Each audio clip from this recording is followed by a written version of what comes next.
Isang beses lang tayo mabubuhay sa mundo. Kaya naman, dapat sulitin mo na ang bawat segundo nito. Gawin mo lang palagi yung mga bagay na tingin mo magpapasaya sa'yo.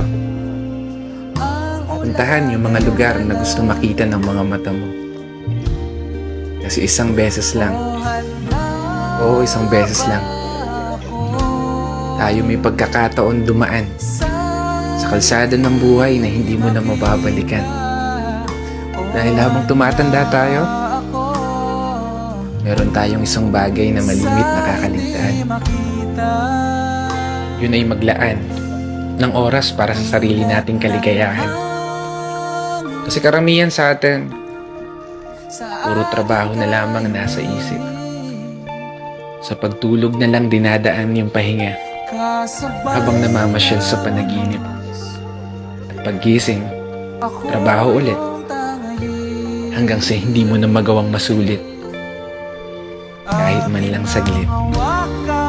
Yung oras na kay bilis pumipihit. Pero hindi ko sinasabi na huwag ka na magtrabaho. Gusto ko lang ipaalala sa'yo, ipaalala sa sarili ko,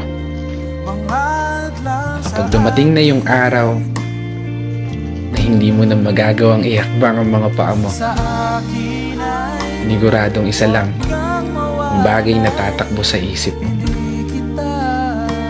Sana pala ginawa ko na yung mga bagay na gusto ko. Sana pala sinulit ko na yung mga oras na meron ako. Kaya hindi pa huli, may pagkakataon ka pa. Hanggat hindi nagpaparamdam si Lord, wala ka pang dapat ipag-alala.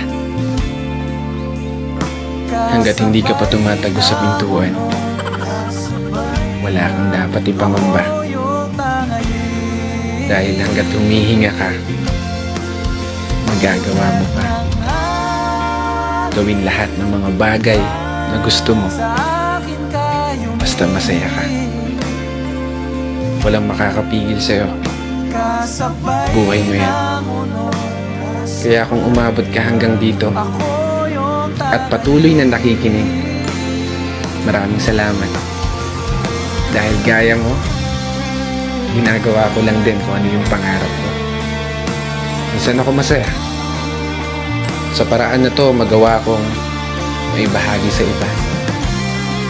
Kaya isang pagpupugay para sa lahat ng mga kapatid na motorista na patuloy sumasabay sa hamon ng buhay.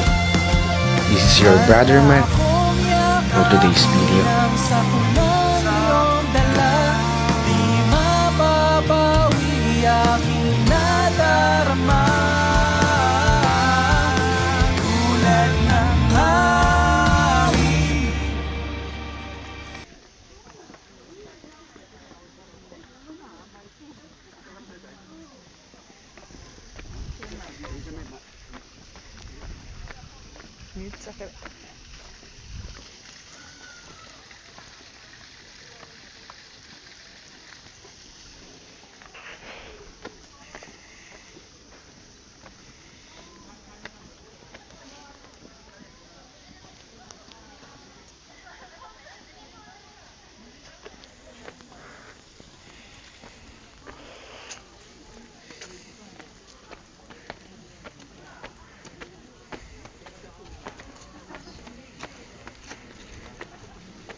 ka.